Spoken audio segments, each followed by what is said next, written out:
Boa noite a todos. Gostaria de dar continuidade à nossa quarta aula pública interativa da disciplina de ginecologia do Departamento de Obstetrícia e Ginecologia da Faculdade de Medicina da Universidade de São Paulo. Eu sou Isabel Cristina Espósito Sorpreso, professora associada da disciplina de ginecologia e livre docente aqui na disciplina de ginecologia da Faculdade de Medicina. E hoje, no dia 26 de setembro, nós estamos trazendo a temática osteoporose e osteopenia, tratamento e discussão de casos clínicos. Professora doutora Silva Yamashita Yashida, professora doutora da disciplina de ginecologia da Faculdade de Medicina da Universidade de São Paulo, médica assistente do setor de ginecologia endócrina e responsável pelo setor de osteoporose da divisão de ginecologia do Instituto do Hospital das Clínicas da Faculdade de Medicina da Universidade de São Paulo. É um grande prazer recebê-la, professora Silvia, aqui, e vamos, portanto, ouvir a professora Silvia hoje, a partir de agora. Obrigada. Boa noite, muito obrigada pelo convite, né? É um prazer estar com vocês. Podemos começar? Estamos ouvindo, professora, pode dar continuidade. Tá. Vamos falar sobre o tratamento da osteoporose e osteopenia com medicações, indicações e efeitos colaterais. E eu incluí alguns casos clínicos no meio. Bom, só resumindo, osteoporose, todo mundo sabe que é diminuição da massa óssea e alteração da microestrutura, de tal forma que aumenta o risco de fraturas. As fraturas com o processo do envelhecimento da população, tende a aumentar o número de fraturas. E fratura do quadril é um problema público de saúde, porque deixa a pessoa incapaz, perde a dependência, aumenta a morbidade, tem as internações onerosas e aumenta a mortalidade. Aí vem o papel do ginecologista. É a pessoa que primeiramente pode detectar uma pessoa que está evoluindo para a osteoporose. Então, a gente pode fazer o que se chama prevenção da osteoporose e fraturas osteoporóticas.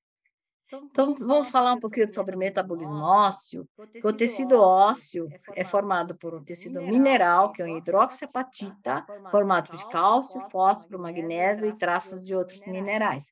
E tem o tecido conjuntivo, formado por proteínas e colágeno. E a qualidade do osso depende da geometria, depende da espessura cortical, porosidade, morfologia do osso trabecular e propriedades intrínsecas do tecido. Então, o tecido é formado para resistir a fraturas. Pensar sempre que o osso existe um metabolismo dinâmico, existe um equilíbrio entre reabsorção e a formação. Isso é muito importante entender. Nesse diagrama da massa óssea, mostra a formação do pico da massa óssea. Então, a gente nasce com potencial para fazer com que haja plena formação óssea em torno de quase 20 anos, mais ou menos. E até uns 35 vai aumentando. E depois, com a menopausa, com a diminuição estrogênica, vai diminuindo, vai caindo. Isso é normal. Agora, existem certas pessoas, por fatores ambientais ou genéticos, que faz com que não forme esse pico de massa óssea. Então, forma uma coisa inadequada, e aí, quando chegar na época da menopausa, são pessoas que perdem rapidamente e têm um risco de fraturas. E os fatores de risco do desenvolvimento da baixa massa óssea são genéticas, como a raça, endócrinas, como o hipoestrogenismo, que é importante, como a deficiência gonadal, a insuficiência ovariana prematura, doenças endócrinas, como hiperparatireoidismo, hipertireoidismo, síndrome de Cushing, nutricionais, com baixo peso, baixa ingesta de cálcio, deficiência da vitamina D, comportamentais, que é o consumo excessivo de cafeína, fumo, etilismo e sedentarismo, e doenças crônicas, como insuficiência renal crônica, diabetes mellitus, doença de Crohn, pela absorção e a imobilização. E quando se usa medicamentos, principalmente os corticoides, mas também as drogas antirretrovirais, anticoagulantes, antiepilépticas, acetato de medroxiprogesterona depô, os análogos do GnRH, que deixa hipoestrogênica, e os inibidores da aromatase, que deixa mais ainda hipoestrogênica. Na patogênese das fraturas osteoporóticas, então, tem que ter uma massa óssea adequada. Se não formou o pico da massa óssea, se é inadequada, e se chegar na menopausa com a perda da massa óssea por causa da diminuição estrogênica, pelo envelhecimento, por doenças, existe baixa resistência óssea que leva a fraturas. E existem outros fatores de risco, que são esses daqui, né? Diminui a qualidade óssea. E com isso, ainda mais, com o envelhecimento, existe o que se chama sarcopenia, que é perda da massa muscular, e com isso, aí a pessoa está mais propensa a quedas, tem um risco de quedas, e com impacto que pode exceder a resistência ao osso, o osso já é fraco, cai e quebra. Então, aí é importante pensar sempre nisso.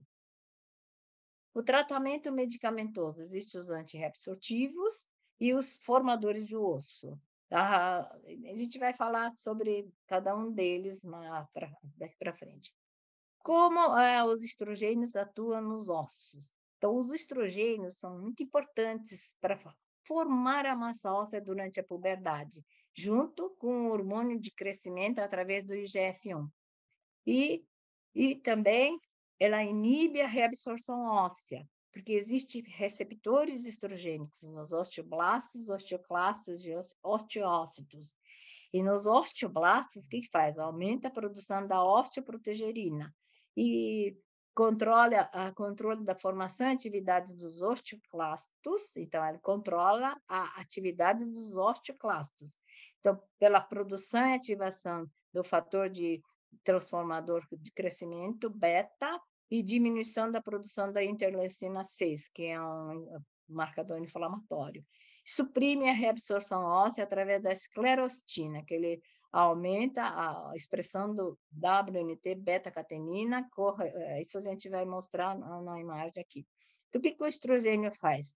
Aumenta a osteoprotegerina. Então, na verdade, o turnover ósseo tem que ser sempre pensado no sistema ligante osteoprotegerina. Então, célula primitiva, quando se gruda no receptor, existe o receptor Rank. Quando gruda Rank ligante, forma osteoclasto. Quando gruda osteoprotegerina, evita que forme osteoclasto. Então, o estrogênio é uma coisa importante, que aumenta a produção da osteoprotegerina e inibe essas citocinas inflamatórias para fazer com que não forme muito osteoclasto.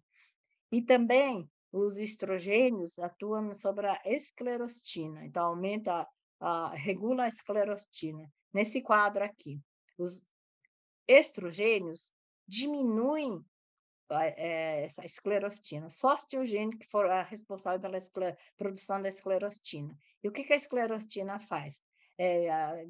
Bloqueia o sinalizador WNT beta-catenina, que então inibe a formação óssea. Quando tem muito, não forma osso e absorve mais, então tem aumento da reabsorção.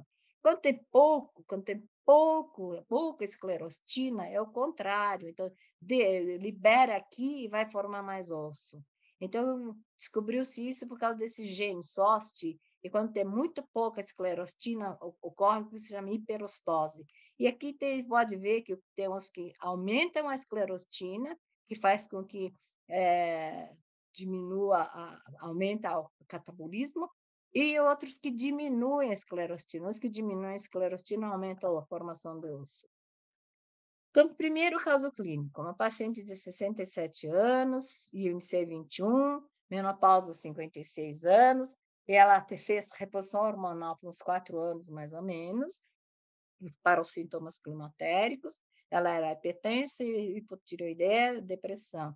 Entre os fatores de risco para a osteoporose, ela tinha baixa ingesta de cálcio, ela não tinha exposição solar e não fazia atividade física. Então, a bioquímica totalmente normal, hemograma, parte hepática, parte renal, tireoide, tudo normal. No metabolismo de cálcio, a única coisa que a gente encontrou, a vitamina D um pouquinho baixa, uma insuficiência da vitamina D, com PTH normal, cálcio sérico e iônico normais, calciúria normal.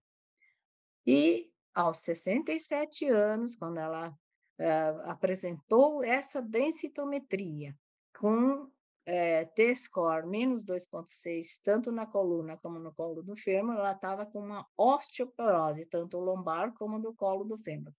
E o tratamento aqui foi o uso do alendronato, cálcio e vitamina D.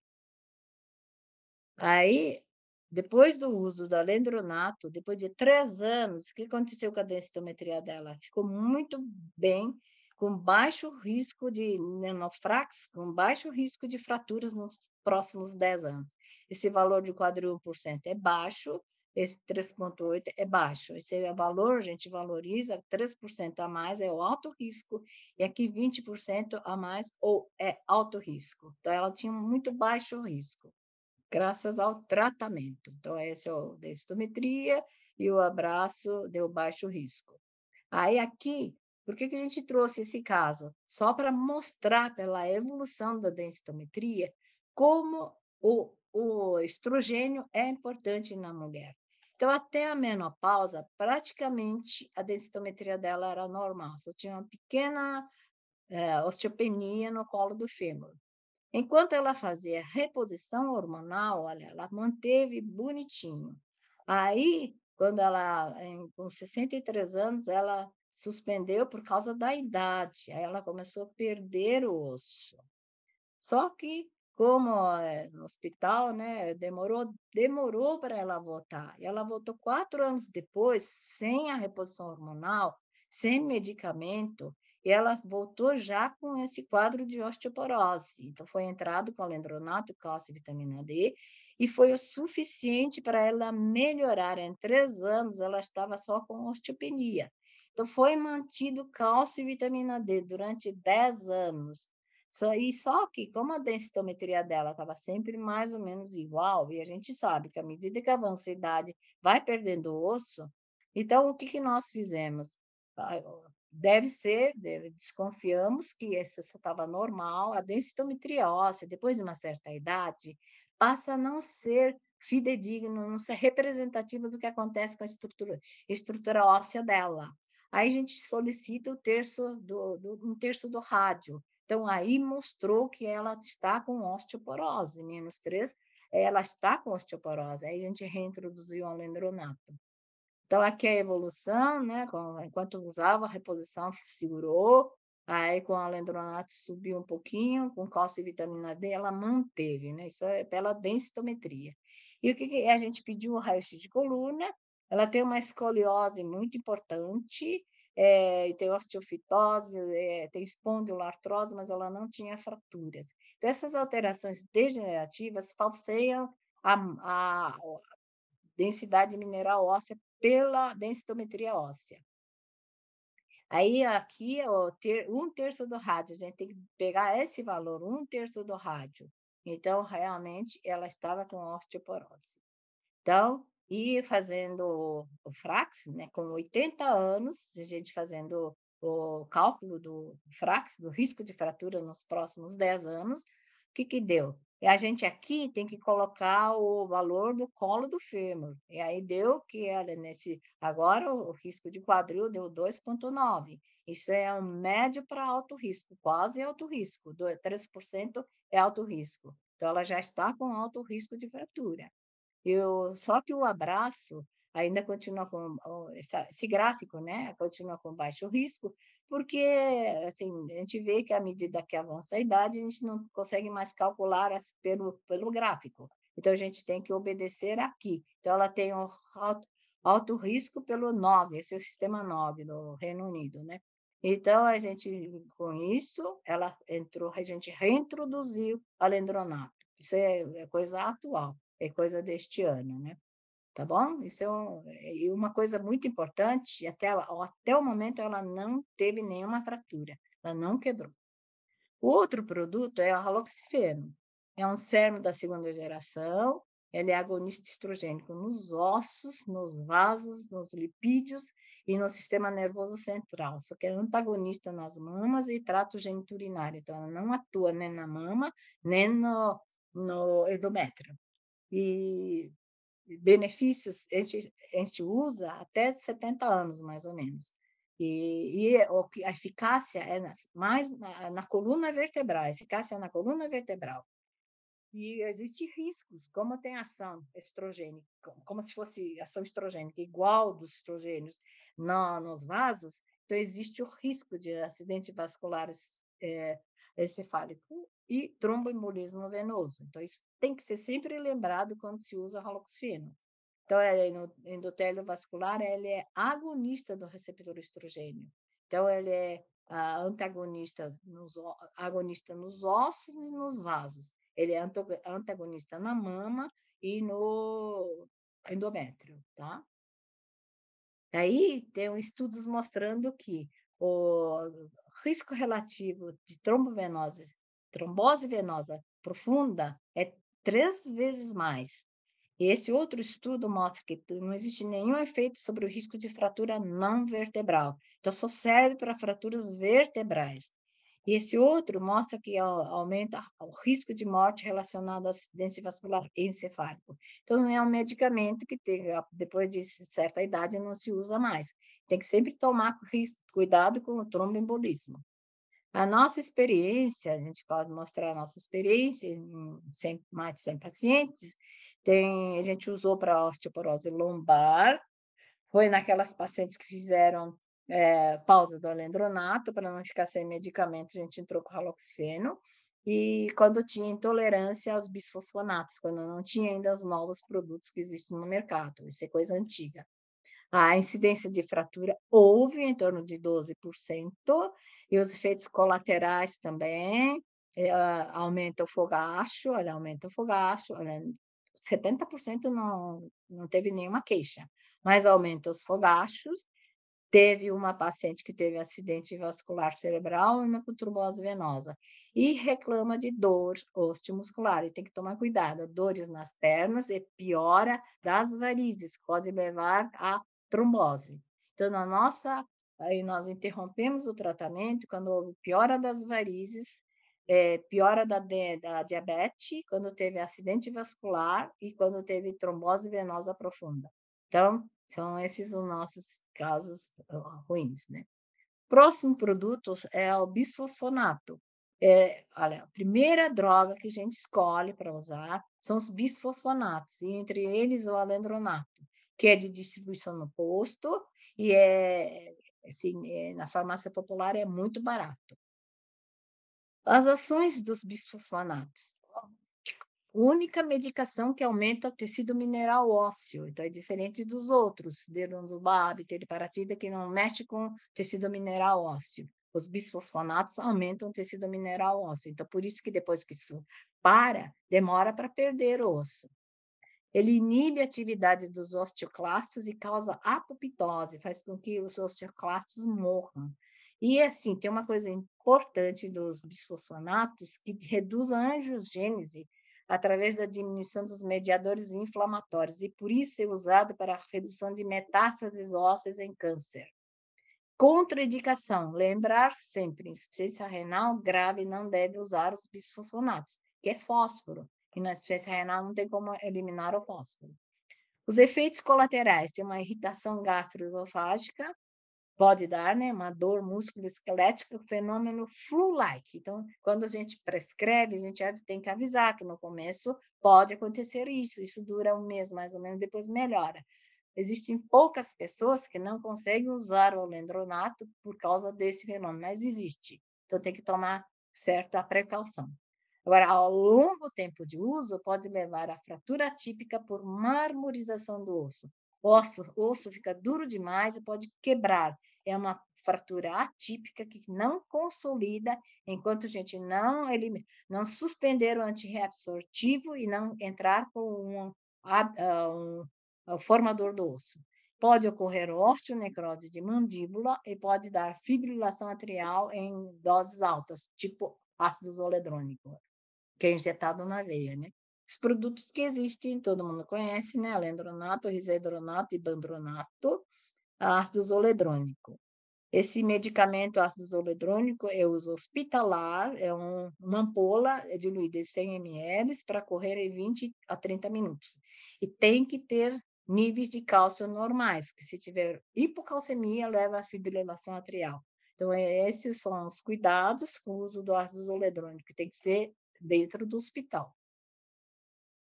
E o que é osteonecrose de mandíbula? Foi a primeira publicação em 2004, incidência é baixa, 1 para 10 mil, mas principalmente que usa doses altas em tratamento, evitar metástases ósseas, né? E fisiopatologia não está bem entendida, e só que existem condições associadas. Isso acontece quando está em uso de antirreabsortivos ou usou até um certo tempo. Tanto bisfosfonatos como denosumab também, né? Denosumab em altas doses pode levar também à osteonecrose de mandíbula. Uso em pacientes com câncer em uso de altas doses, diabéticas, quando está usando corticoide, quando tem alguma doença periodontal, tem deficiência imunológica ou fumante, e também a predisposição genética. Como é que é o quadro clínico? O diagnóstico é clínico, não é o exame que vai detectar. Tem a exposição óssea na região maxilofacial que não cicatriza dentro de 8 semanas. Está em uso de antirreabsortivos e sem história de radioterapia facial. Existem estágios clínicos desse problema. Começa com uma exposição óssea, depois dor, exposição óssea, mais edema inflamatória, e depois dor, exposição óssea e fístula. Então, já é um grau mais grave. O tratamento, a manutenção de higiene oral ótima, bochechos com antissépticos, uso de teriparatida, ozônio tópico e debridamento cirúrgico. A prevenção, então, na verdade, se tem um tratamento dentário importante para fazer, termina o tratamento dentário antes do início dos antirreabsortivos.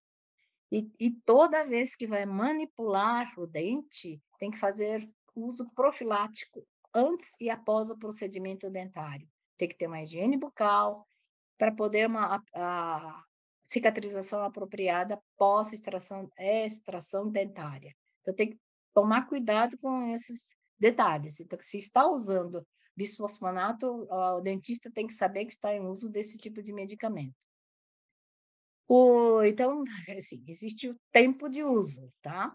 Então, é um algoritmo de monitoramento para uso prolongado. Esse é um guideline do NOG, né, do Reino Unido. Do Reino Unido. 3 anos, ácido zoledrônico, 3 anos tem que fazer a pausa, e os outros bisfosfonatos, 5 anos.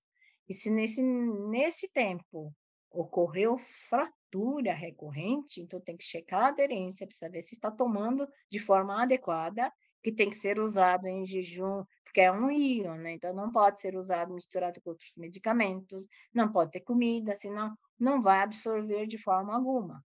Tem que excluir causa secundária, reavaliar o tratamento ou continuar. Considerar manutenção do medicamento em casos acima de 75 anos, história de fratura e uso de corticoides. Quando usa corticoides, é sempre bom usar um antirreabsortivo. Se não tiver fratura, então aplica o Frax e vê a densitometria. Então, se a densitometria for menor, for pior do que menos 2,5, então tem que fazer tudo isso que foi feito antes, que foi feito aqui. E se for melhor do que menos 2,5, tipo menos 2,4, aí a gente pode pensar em drug holiday, então faz a pausa e repete o Frax e densitometria, depois de 1 ano e meio, mais ou menos, a gente pede de novo. A nossa observação é que depois de 2 anos, mais ou menos, é que começa a perder osso de novo. Mas depois de 1 ano, mais ou menos, elas voltam para fazer a nova densitometria. Aí eu venho um outro caso clínico. É uma paciente de 54 anos, ela tem sobrepeso, teve uma menopausa precoce, para nós é precoce antes dos 45, Antes de 40 é insuficiência ovariana prematura, de 41 a 45 é menopausa precoce. Ela não fez reposição hormonal, tem antecedentes de mãe com osteoporose, ela teve uma fratura de coluna pós-queda, ela é asmática com DPOC, efizematoso e usa corticoides há longo tempo. Tem baixa ingesta de cálcio, pouca atividade física. Então, ela tinha muitos fatores de risco. Hemograma normal, função hepática, renal, tireoidiana, todos normais, ela não era diabética. No metabolismo ósseo, cálcio sérico e iônico, calciúria, todos normais, só que o PTH super aumentado, com vitamina D super baixo.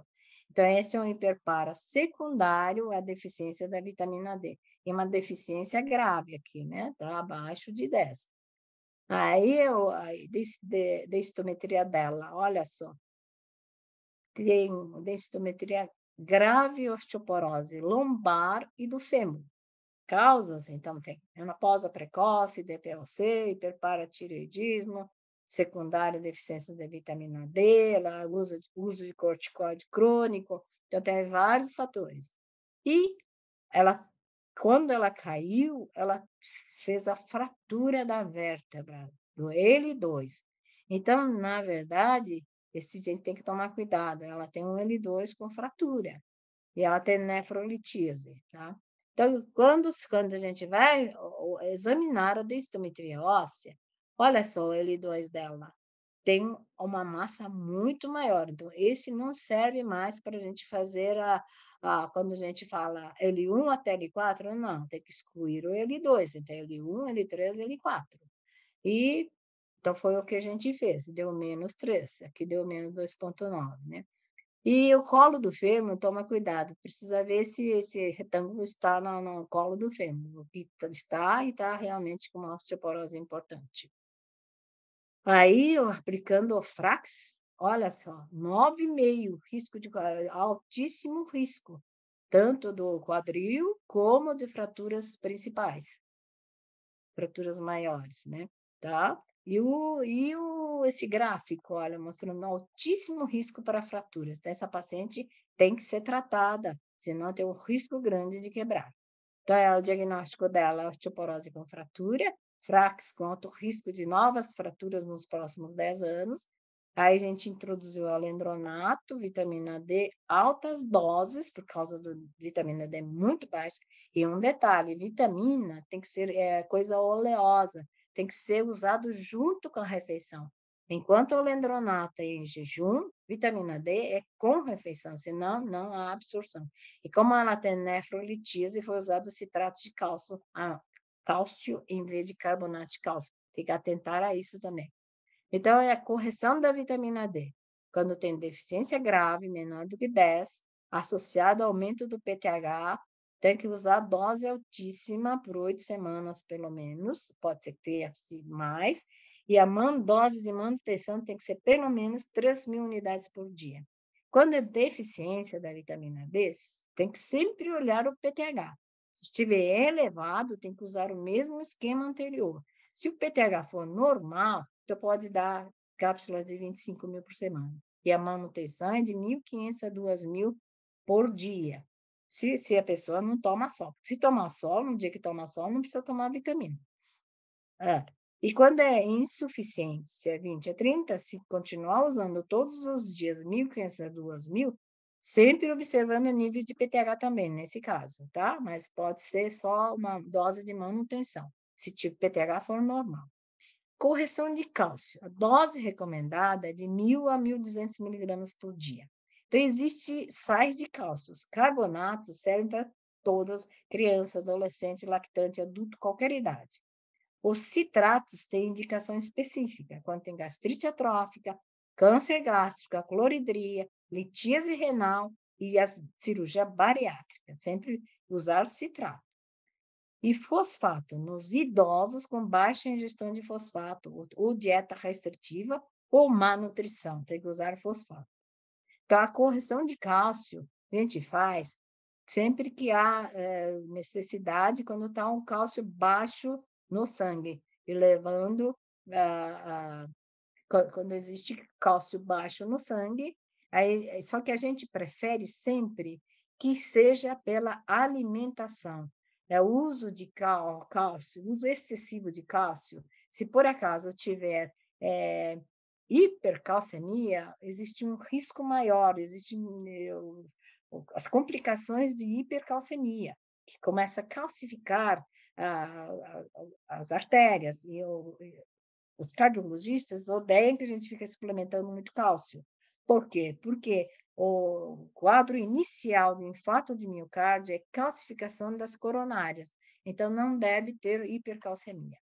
Então, essa paciente usou alendronato por 3 anos, e aí os reumatologistas acharam um risco deixá-la desse jeito, usaram ácido zoledrônico durante 2 anos, 3 anos, 2016, 17, 2 anos. Aí, o que aconteceu com ela? A densitometria dela melhorou bem. A densitometria melhorou. O risco diminuiu, olha, estava 20, aqui estava 9, por qualquer coisa, diminuiu o risco, mas continua com alto risco. Aí, diminuiu, mas continua com alto risco. Mas o que aconteceu com a paciente? Teve que suspender o bisfosfonato devido à osteonecrose de mandíbula, em uso de ácido zoledrônico.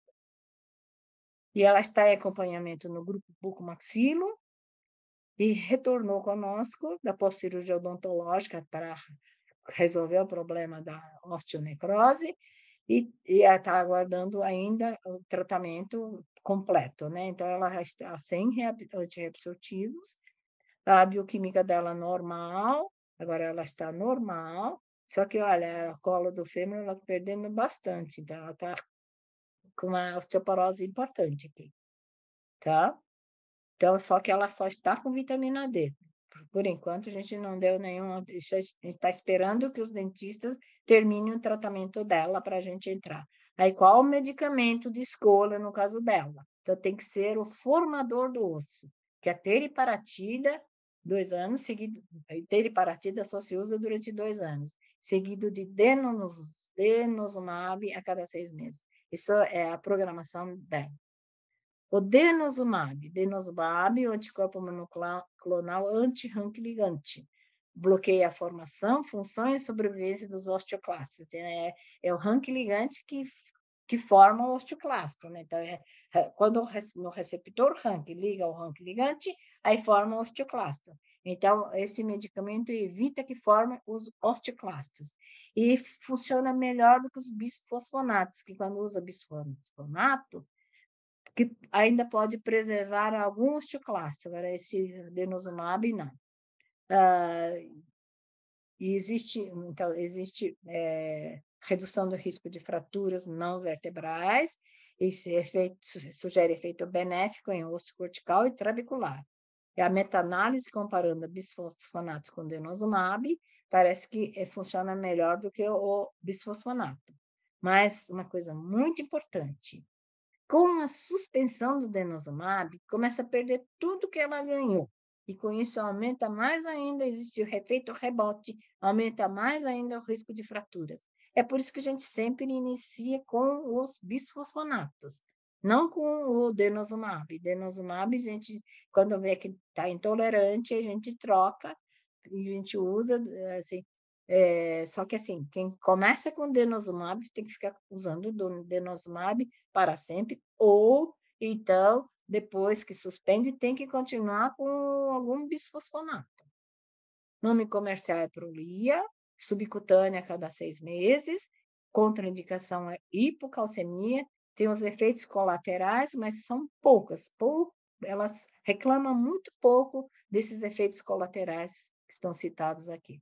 A única coisa é cuidado na infecção no local da aplicação, para não formar abscessos. Esse outro caso clínico é uma paciente de 66 anos,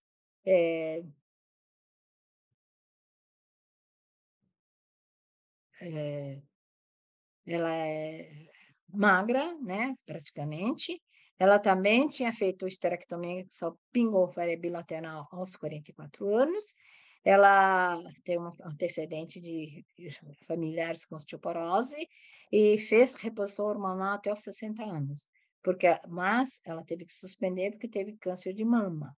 e ela é gastrectomizada por úlcera perfurada. Ela tinha baixa ingesta de cálcio, é sedentária e não tomava sol.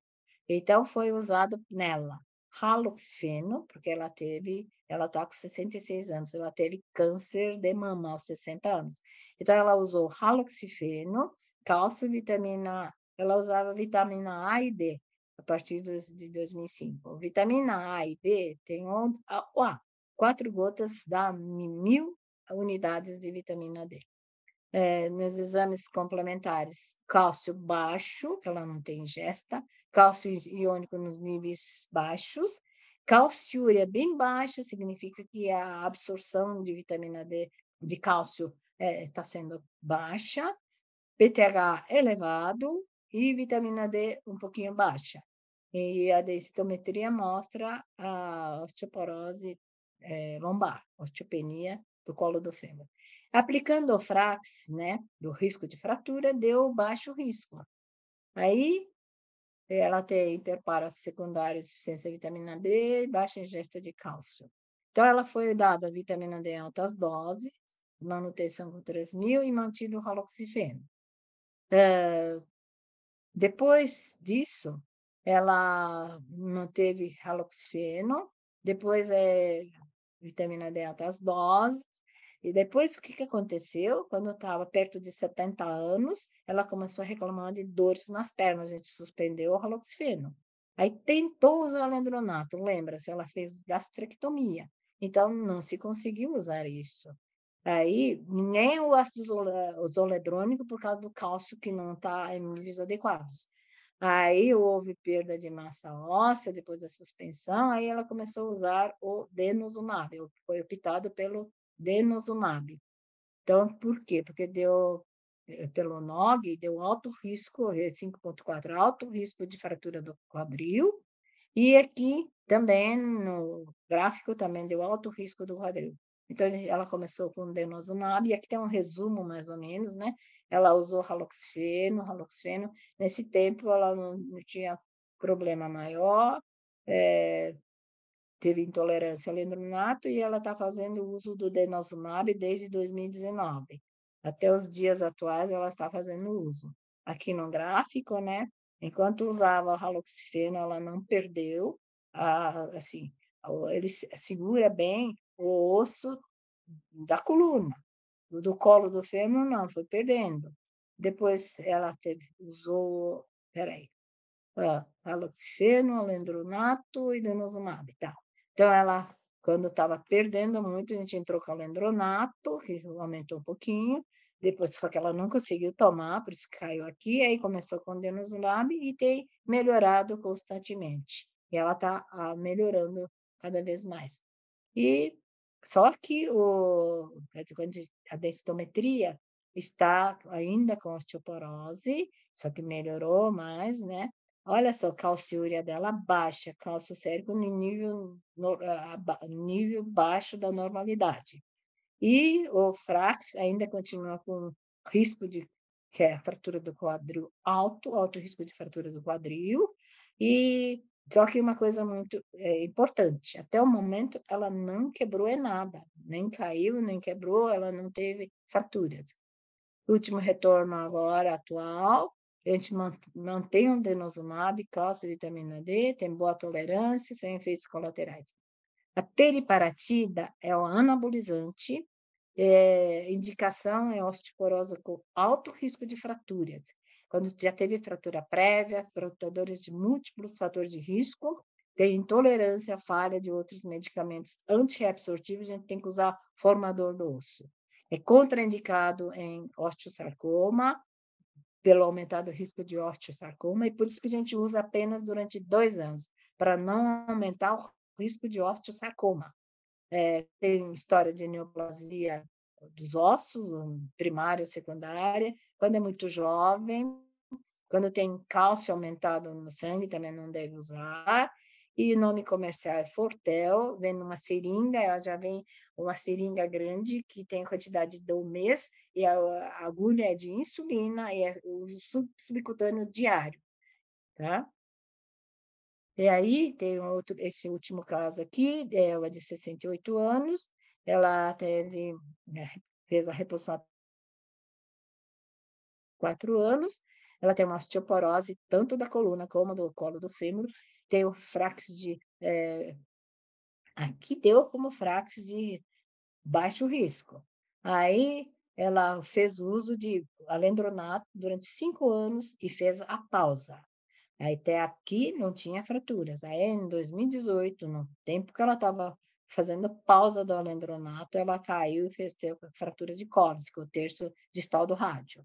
Aí, fazendo a densitometria, houve piora não, o frax que teve uma piora, quadril, que era 2,7, foi para 6,5, aqui de 6,5 foi para 14, alto risco de fratura do quadril. Aí, o que que a gente foi ver? Qual o medicamento melhor para ela usar? Então, tem uma, assim, redução de risco de fraturas. O ácido zoledrônico, o denosumab, começa já a atuar depois de 6 meses. Teriparatida, de 9 a 12 meses. Romosozumab, que é um produto mais novo, que nós não temos no momento no HC, e o alendronato, só depois de 1 ano. Então, o que que foi feito com ela? A gente deu teriparatida durante 2 anos e depois da suspensão a gente reintroduziu o alendronato. A romosozumab é o anticorpo monoclonal anti-esclerostina. Então, é um outro produto que existe no mercado e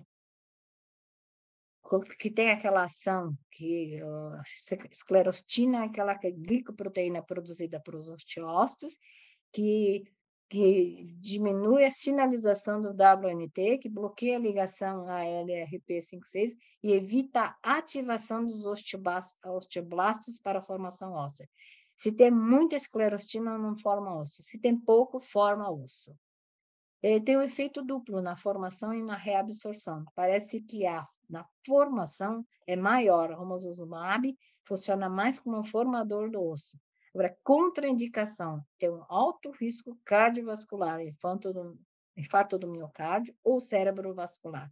Então, nome comercial é Evenity, usa 2 injeções em locais diferentes, uma vez por mês, e é via subcutânea.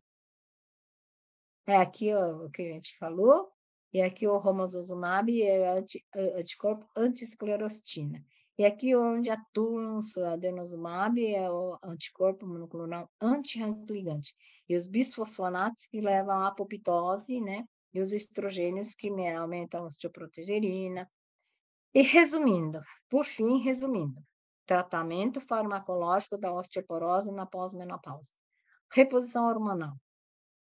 Sintomas climatéricos na janela de oportunidade, então usa a reposição hormonal quando tem sintomas climatéricos na janela de oportunidade, desde que não apresente contraindicações.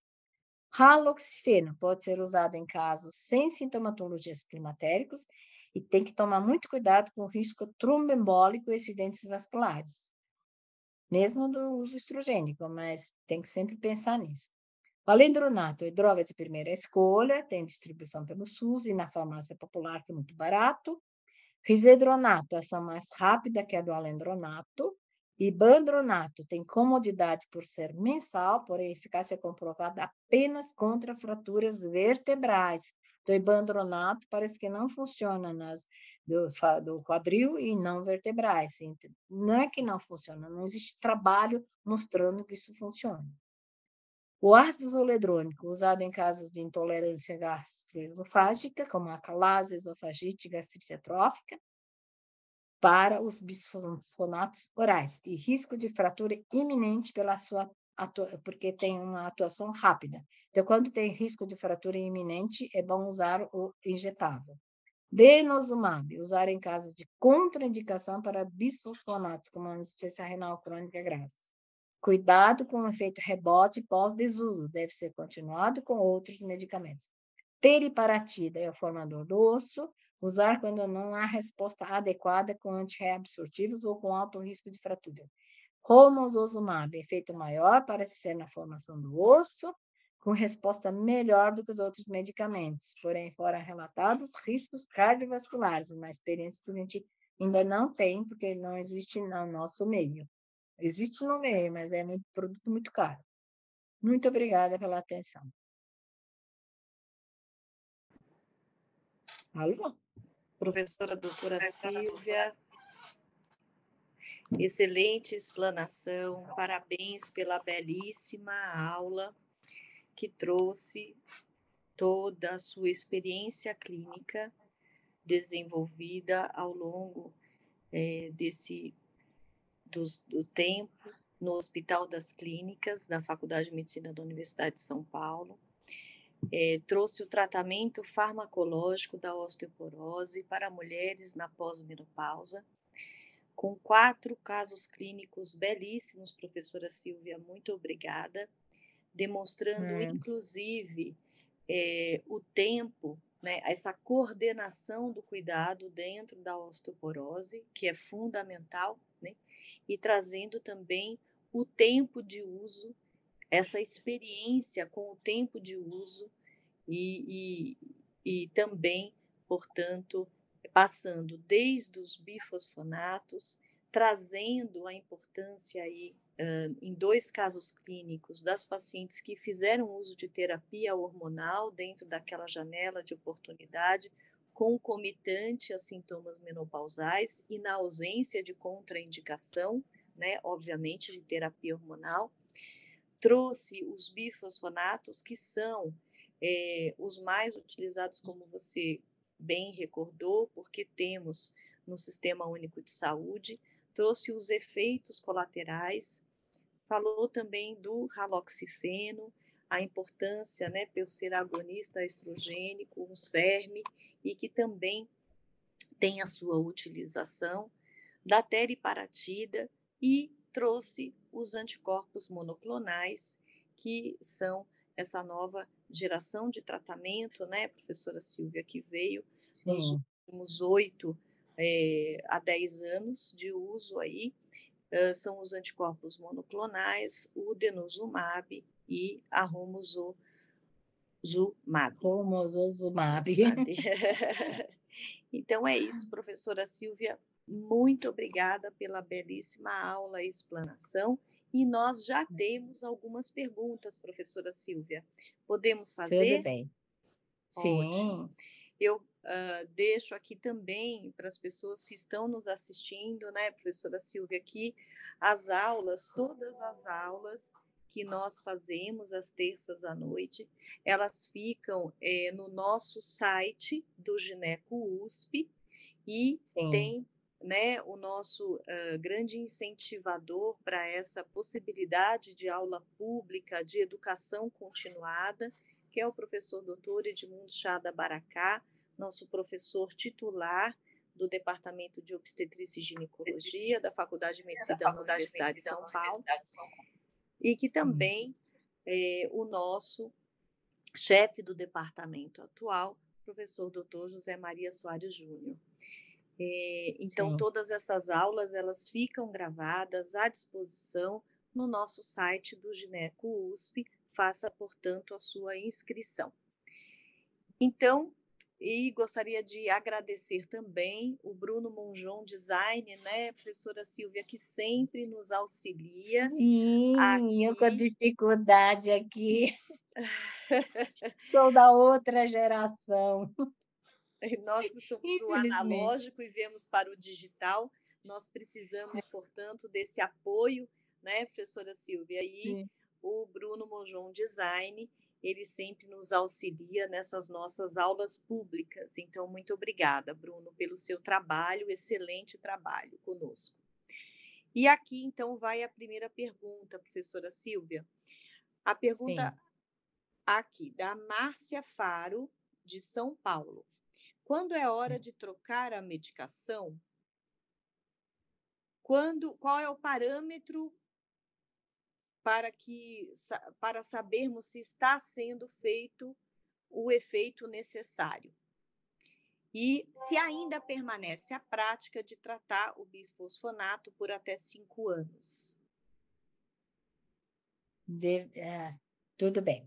Devido ao problema do uso prolongado, que pode fazer com que haja aquela marmorização do osso com fratura atípica, pode levar a tempo de uso também é uma coisa que pode levar a osteonecrose de mandíbula, pode dar fibrilação atrial, então por isso com 5 anos nós fazemos a pausa.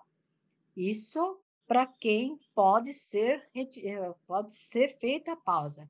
Como eu mostrei naquele quadro, tem casos que a gente precisa continuar. Se tiver uma fratura nesse meio tempo, aí a gente tem que continuar usando, pode ser continuado o alendronato mesmo. Agora, se tiver fraturas outras repetitivas, aí tem que trocar por um formador do Formador osso. de osso. Aí eu uso o teriparatida. Então, ainda bem que a Secretaria da Saúde fornece para nós teriparatida, fornece denosumab, mas o processo é complicado, dá muito trabalho para nós.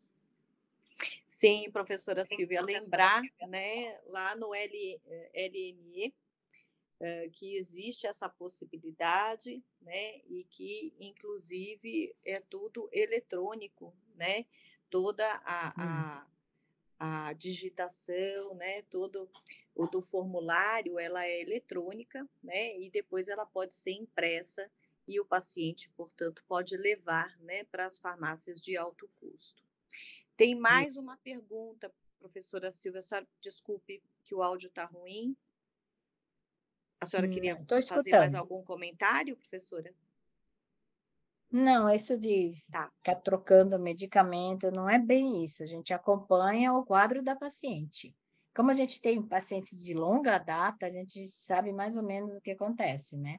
Tem pessoas que depois que a gente suspende, não faz a pausa, nem precisa de usar mais o outro medicamento. Fica estável. Tem pessoas que a gente vai tratando e não melhora nunca, porque aquela estrutura óssea é o que ela formou durante a vida dela. Então, nem adianta a gente ficar usando medicamentos que não vai aumentar, é uma estrutura baixa, né? Ela não formou o que a gente chama de pico de massa óssea. Então, tem uma estrutura óssea mais baixa. Então, não adianta ficar usando medicamentos. Então, a gente só acompanha. A gente acompanha com densitometria, se estiver estável depois de 2, 3 anos. Então, sempre quando a gente faz a pausa, depois de 1 ano e meio mais ou menos, a gente faz uma nova densitometria para ver o que está acontecendo, né?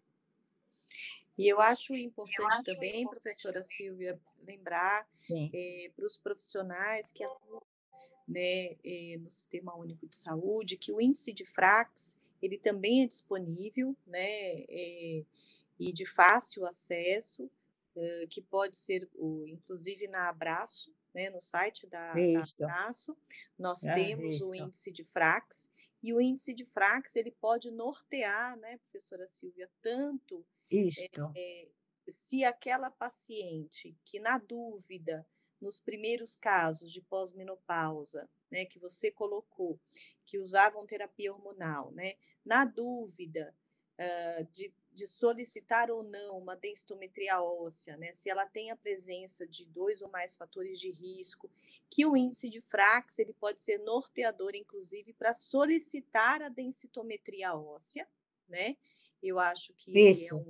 É ele é um isso, porque o Frax pode, sem os dados da densitometria óssea, a gente pode aplicar um Frax.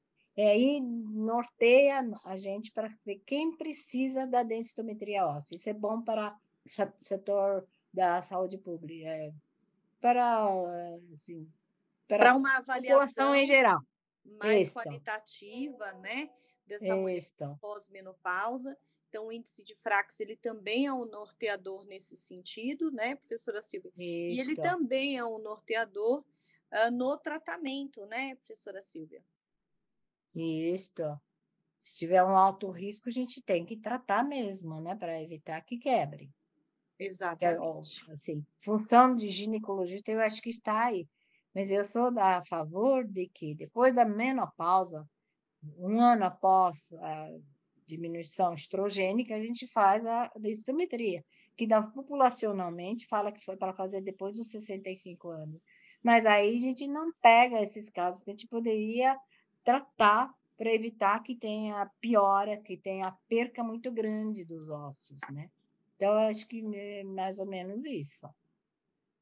Excelente. Tem mais uma pergunta aqui, professora Silvia. Lembrando que a nossa aula pública, nós vamos ter Sim, os 10 minutos, né, de perguntas. A gente já está com 8 horas e 1 minuto, então a gente tem aí mais alguns minutos para responder as perguntas. Então, tem aqui tranquilo. Célia Toshi, do Paraná, professora Silvia. Olha que legal. Lá no Sim, Paraná. Então, qual a diferença do denosumab e do ácido zoledrônico? sim. Qual é o formador de osso? Ela está perguntando. Não. Eu acho O que foi ácido, bastante, né, esclarecedor na sua aula, mas pode falar, professora Silvia. tá. O ácido zoledrônico é um bisfosfonato. Então, é íon. Enquanto que o denosumab é anticorpo monoclonal anti-rank ligante. São produtos diferentes mesmo. Excelente, professora. Acho que assistindo, né, teve muita didática e a senhora explanou essa questão. Vamos aqui para a Débora de São Paulo. Por ser Sim, A pergunta é: por ser preferencial a reposição de cálcio pela alimentação, como você citou, professora Silvia, na sua sim. aula, caso a paciente tenha intolerância à lactose, A a lactose. Aham. senhora como a senhora orienta? Oferta uma lista de alimentos ricos em cálcio? Veja, a gente fala em alimentos ricos em cálcio, mas se tem intolerância, apesar de que existe produtos sem lactose, né? Mas são caras, então é a população que não tem esse acesso. Então, o que que a gente faz? Nesses casos, a gente acaba acrescentando cálcio. Então, aí é carbonato, citrato, vai depender do quadro da paciente, né? Como eu disse, quando deve ser usado um, quando deve ser usado outro, né? Tá? Mas pode ser usado cálcio para quem não toma de jeito nenhum leite, nem os derivados do leite, a gente acaba suplementando o cálcio. Só tem esse senão, né? A gente suplementa na ginecologia, chega lá não encorna, cardiologia, eles suspendem tudo. Agora, mas quando há necessidade, a gente acaba suplementando mesmo. Excelente. E nessa linha, né, ainda tem mais uma pergunta, professora Silvia, e já vamos aí para Sim, os nossos 2 últimos minutos aqui. Aqui não colocou da onde que veio, mas vamos lá. É preciso suplementar o cálcio e a vitamina D para prevenir osteoporose? Existe uma idade de início específica? O que você orienta, professora Silvia?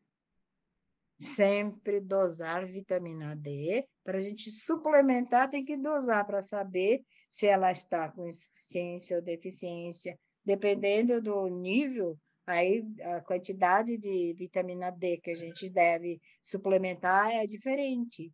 Se for uma deficiência, a gente tem que dar uma dose bem maior. Inclusive, quando tem deficiência da vitamina D, sempre é bom dosar o PTH. Porque se tiver PTH aumentado, com vitamina D baixa, aí leva à perda óssea mesmo. Então, há necessidade de doses muito mais elevadas. Quando tem PTH aumentado, a gente precisa dar vitamina D em doses muito altas mesmo, tipo 50 mil durante umas 8 semanas. Mas é isso que nós temos feito. E tem um detalhe, o PTH demora para cair. Enquanto o PTH não cair direito, a gente continua com vitamina D em dose mais ou menos elevada. O cálcio, como eu disse, né? Acho que a gente já comentou. Se a pessoa Sim. não tem uma ingesta, é bom sempre ver, pontuar quanto de cálcio, porque existem alimentos que têm cálcio sem ser leite e derivados. Tem, tipo, frutos do mar, tem algumas coisas que têm cálcio, tem verduras, tipo brócolis, couve-flor, esses alimentos têm cálcio também, só que a quantidade pequena, teria que comer muito para conseguir a mesma quantidade que se estivesse tomando 1 litro de leite, né? Bem diferente. tá? Excelente. E, professora Silvia, a gente ainda pode pensar naquela orientação, de uma maneira geral, para quem necessita, que já tem aquele PTH aumentado, até porque ele demora, né, professora Silvia, mais tempo para retornar, né? Vai, isso. Isso, então a gente pode pensar ainda naquela suplementação de reposição, no caso, né, de 3 a 5 mil unidades por dia, Isso. nesses casos onde o É, PTH já está aumentado, e naquelas sim. pacientes que precisa daquela, somente, adequação, né, de De necessidades manutenção. de manutenção e adequação É, de necessidades diárias, né, a gente sim. deixa ao redor de 1.000 a 3.000 unidades. A gente pode ainda orientar assim, professora Silvia? Pode. Agora, Né? 3.000 por dia para quem já está normal é muito, viu? É muito. Teria que ser, é, 1.000 a porque o 2.000. excesso, é, quando a pessoa Aí, já vem com vitamina D baixa, essas nunca vão, se a gente suspender vitamina D, vai cair tudo de novo. Então, a gente sempre tem que manter com uma dose um pouquinho maior, de 1.500 a 2.000 unidades. Agora, quando tem PTH aumentado, tal, muito aumentado, a gente tem que pensar em 3.000 mesmo. excelente, professora Silvia. Então, tudo que é bom é rápido, né, professora Silvia? Não demora a passar. A sua aula foi excelente. Você Acho que eu nos falei demais. abrilhantou. Não, não, professora Silvia, não falou demais, não. Nos abrilhantou essa noite com seus casos clínicos, com sua experiência clínica. Realmente, nós já estamos, portanto, finalizando. Então, eu gostaria novamente de agradecer a sua Hum, presença e que nós possamos trazer novamente você, né, em breve, que a gente possa combinar, né, para que nós possamos novamente estar discutindo casos clínicos e você está trazendo toda a sua experiência clínica no setor de osteoporose do Hospital das Clínicas, do Instituto Central do Hospital das Clínicas, da Faculdade de Medicina da Universidade de São Paulo. Lembrar que a aula da professora Silva Yamashita estará, portanto, no nosso site Gineco USP, à disposição, a nossa aula pública. E eu gostaria de relembrar que nós vamos ter um curso de sangramento uterino normal no dia 21 de outubro.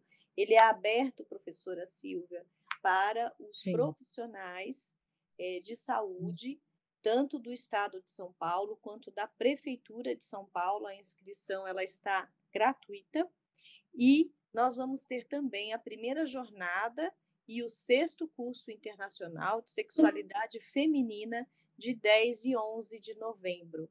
Então, a nossa clínica ginecológica do Hospital das Clínicas e a disciplina de ginecologia vamos estar, portanto, ainda outubro, novembro, dezembro, trabalhando, né, professora Silvia, sempre, e Isso. tentando aí trazer o melhor, né, para todos, né, professora Silvia. Lembrar que o curso de sangramento uterino anormal, professora Silvia, ele é presencial, então ele é gratuito para aqueles que vêm presencialmente lá no Hospital das Clínicas, tá bom?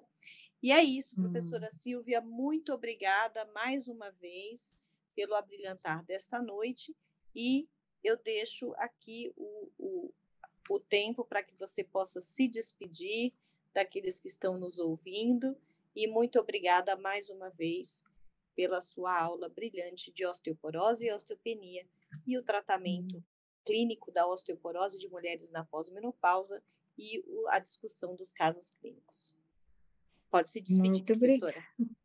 Muito obrigada, viu, Isabel? Olha, muito obrigada mesmo. Eu que fico honrada de estar participando dessas aulas que você prepara muito bem, né, Ana? E com todo prazer estarei, sempre que precisar, estarei presente, tá? E boa noite a todos, né? Então, até uma próxima. Boa noite, professora Silvia. Até a próxima. Boa noite a todos e estejam lá no nosso site Gineco USP. Obrigada.